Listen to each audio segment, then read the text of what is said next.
While there isn't much information regarding John Kreese's early childhood or even the names of his parents, what we do uncover is that he was a California local, born in 1964, taking residence in the San Fernando Valley. He was raised in an unstable and abusive household. His father left his family, leaving his mother mentally unstable, and as her health rapidly declined, she sadly took her own life in the year of 1965. With no mother or father, Kreese had to survive on his own and support himself.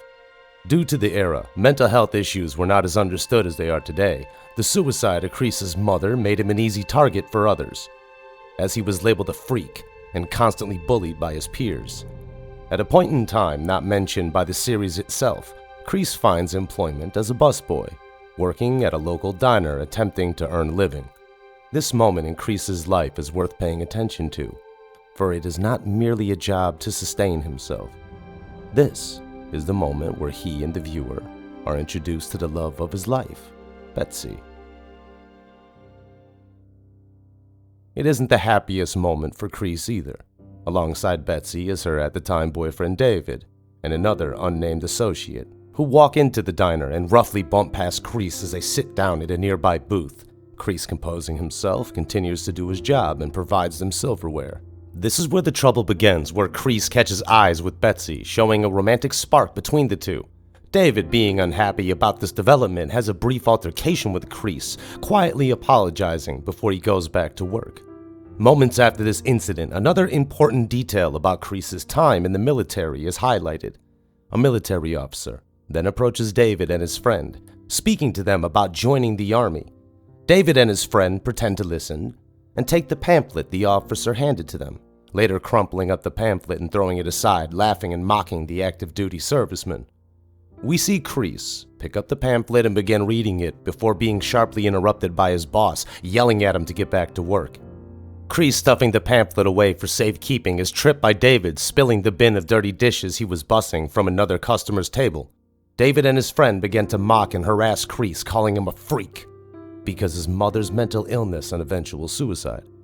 Betsy comes to the defense of Kreese, but to little avail, as David and his friend continue to laugh and verbally berate Kreese as others in the diner begin laughing further, adding to Kreese's humiliation. A short time later, we all see this come to a head. This all leads to a fight between Kreese, his main bully David, and the unnamed associate in the back of the diner. While Kreese is taking out the trash, we see him notice Betsy from earlier having an argument with David about catching eyes with Kreese, then slapping her in the face. Kreese, appalled and angered after witnessing his crush get hit, immediately comes to Betsy's defense. David mocks Kreese, stating that he will never have a chance with a girl like Betsy, and starts this fight by physically grabbing Kreese, assaulting him with his friend.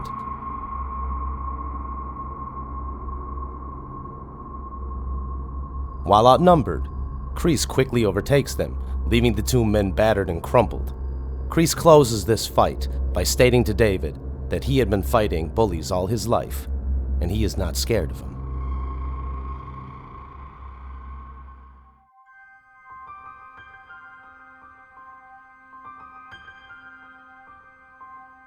After the fight, Betsy asks him if he's okay. Kreese, bleeding a little, roughed up, but victorious, smiles at her and jests. "Yeah, I've had worse." Betsy looks at him in disbelief and admiration for defending her. Kreese smiles and asks her, "You need a lift?" which Betsy accepted. This may feel like a happy ending / new beginning for two people who found healing within each other's arms and love in their hearts. Love is in the air, and it's never felt so tantalizing. Kreese and Betsy continue dating throughout the years, with Kreese eventually enlisting in the military. Much akin to the old adage, this is indeed a situation where all good things come to an end.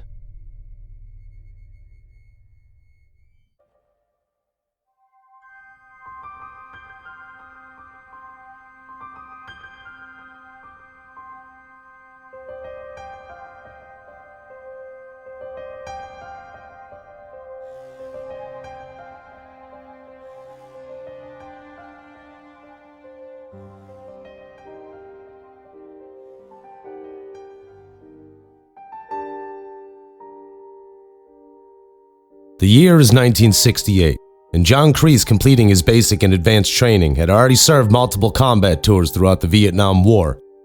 Kreese quickly earned a reputation as a soldier, willing to take risks, his commanding officers lobbying his praises for his actions of valor. Kreese adapted well to military life, forging friendships with a young man affectionately named Ponytail, and another young soldier we'll be hearing and seeing a lot more from, Terry Silver, nicknamed Twig.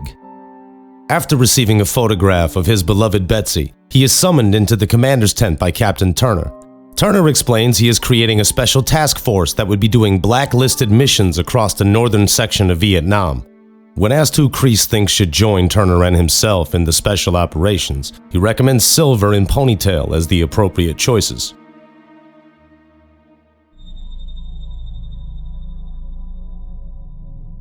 There are some key elements we need to remember here. One pivotal moment is in this scene in Kreese's response to Turner's questioning on why he was in Vietnam, stating he wanted to be a hero.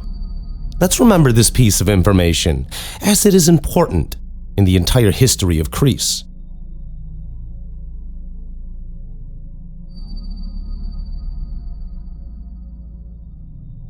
Moving on to another vital development is the letter given to Captain Turner after Kreese and the others had finished their training session. What does that letter say? It's not good based on Turner's decision to conceal the information contained within the letter from Kreese exclaiming, "Jesus." Not a word of this to Kreese, understood? A distraction like that will get him killed. Oh. And don't think I'm leaving out a gigantic development in which we see Cobra Kai's origins and fundamental framework Kreese further developed. Alongside the guerrilla tactics, demolition, and other specialized training provided by Turner, Kreese and Terry Silver both learned Tang Soo Do from Turner, who was taught during the Korean War by Master Kim Song-yoon of South Korea. It's during these training sessions where Captain Turner instills the concept of no mercy, chastising Kreese any and every moment where he hesitated, allowing his concentration to falter, and most importantly, when he showed mercy. Turner wanted Kreese to shed his humanity. And after being captured during a failed demolitions attack, where Kreese refuses to trigger explosives because Ponytail was still within the blast radius, where Kreese gets his unit and himself captured, thrown inside a bamboo cage, and subjected to multiple types of torture. However, the most brutal form of punishment was just as psychologically damaging as it was physically fatal. The imprisoned unit were forced to fight on a narrow bridge underneath a pit of poisonous snakes for the entertainment of the Vietnamese soldiers. One wrong step and you die.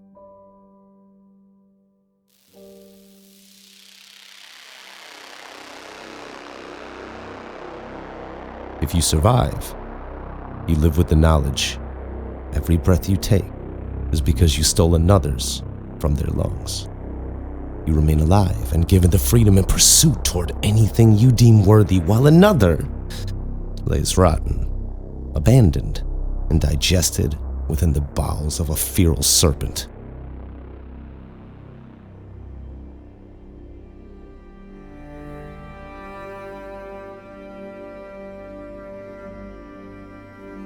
We see Kreese in the process of easing Silver's state of sheer panic and fear before he is picked to fight the former Captain Turner, with Silver outright refusing to fight. In a moment of compassion and defense for his friend, Kreese instead volunteers to fight Turner, which the captors permit. With Kreese and Turner approaching the pit, Turner taunts Kreese only for Kreese to retort he had something to fight for.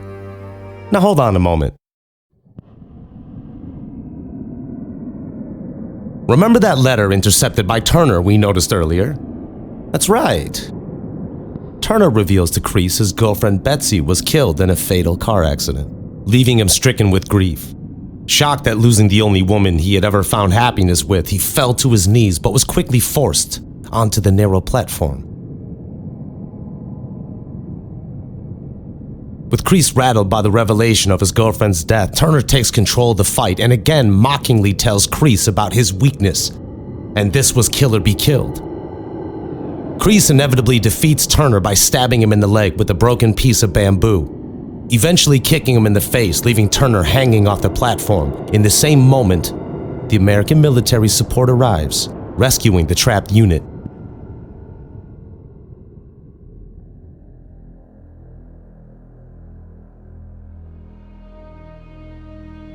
Here's where the turning point for Kreese happens, with Turner hanging off the platform, ordering Kreese to pull him up, expressing the fight was over.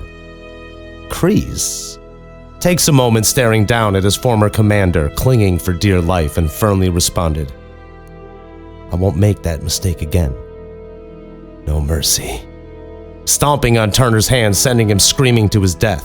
After Kreese takes a moment, absorbing everything that transpired around him, he frees his fellow soldiers and is embraced by Terry Silver, thanking Kreese for saving his life and promises him, no matter what, he will make sure that he takes care of him for the rest of his life.